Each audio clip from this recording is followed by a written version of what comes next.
Birinchidan Dior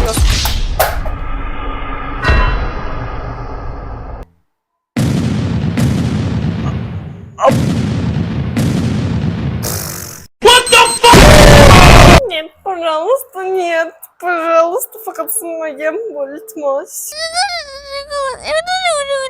Iltimos. В общем, вот. Sinmabdi, xudoga shukr. Nice. Highlighter.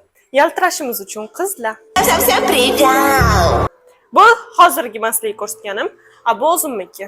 Ko'ryapsizlarmi Dior yozuvida farqi borligini? Bu boshqacharoq pishdi ekan, boshqacharoq. Real siyashga berar ekan, menga yoqdi effekti. O'tdi. Qizlar, har doim sumkamizda olib yuradigan o'sha Dior pomada. Именно shu оттенокdan bor edi, qolmagan edi. Bu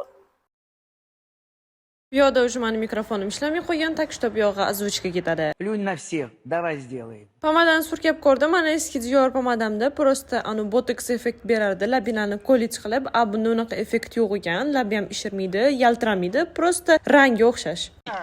Вот это поворот! Shuncha narsa olganimga menga masочка sovg'a qilishibdi va eng oxirida men olgan narsam bu albatta hamma qizlarning orzusi bo'layotgan hozirgi paytda Charlotte Tilbury'ni mana shunaqa